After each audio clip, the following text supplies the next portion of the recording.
તાપી જિલ્લાના વ્યારા તાલુકામાં મહિલાઓ આત્મનિર્ભરતા તરફ આગળ વધી રહી છે। વિશ્વાસ મહિલા બચત જૂથ દ્વારા સ્વરોજગારનું ઉત્તમ ઉદાહરણ પૂરું પાડવામાં આવ્યું છે। યોગ્ય તાલીમ અને મહેનતથી મહિલાઓએ પોતાની ઓળખ ઊભી કરી છે।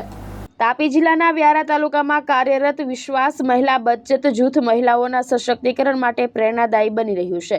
આ જૂથને centre of excellence in aquaculture Ukai તેમજ કામધેનુ યુનિવર્સિટી દ્વારા value added fish product training આપવામાં આવી હતી।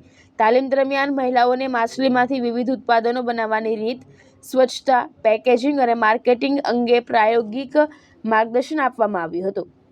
તાલીમ બાદ જૂથની પ્રમુખ લીલાબેન ગામિતના માર્ગદર્શન હેઠળ મહિલાઓએ fish cutlets, fish pakoda, fish fry અને ફિશ પાપડ જેવા ઉત્પાદનો બનાવવાનું શરૂ કર્યું છે। આ ઉત્પાદનો સ્થાનિક બજારમાં લોકપ્રિય બનતા મહિલાઓને નિયમિત આવક મળવા લાગી છે, જેના કારણે તેમના પરિવારની આર્થિક સ્થિતિમાં સુધારો થયો છે।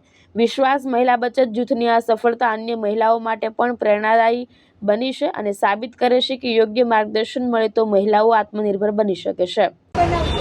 આજે આપણા centre of excellence in aquaculture Kamdhenu university Ukai તરફથી તાલીમાર્થી લીલાબેન ગામિતના એક સ્વદેશી અને સ્વરોજગાર તરફથી એક નવું કદમ તરીકે આપણા ઉનાઈ 4 રસ્તાએ નહારી સેન્ટરની શરૂઆત કરવામાં આવેલી છે, જે એક ફિશ નહારી સેન્ટર રહેશે। એમાં વિવિધ પ્રકારની મછલીમાંથી વિવિધ વાનગીઓ બનશે અને એનાથી અહીંયાથી વેચાણ થવાનું છે।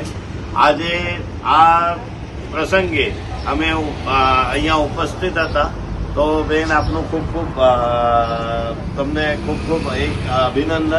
અને ડોમેસ્ટિક ફિશ કન્ઝમ્પશન જે કે નીલ ક્રાંતિથી અર્થપ્રાપ્તિ થાય અને આપણા સ્થાનિક લોકોને પ્રોટીનયુક્ત આહાર મળે, આ તરફ એક લીલાબેનનું ખરેખર એક મોટું પગલું છે।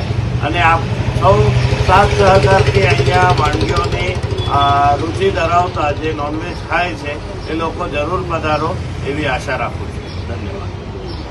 ગણેશ ગુર્જર, દ્રષ્ટિકોણ ન્યૂઝ, તાપી।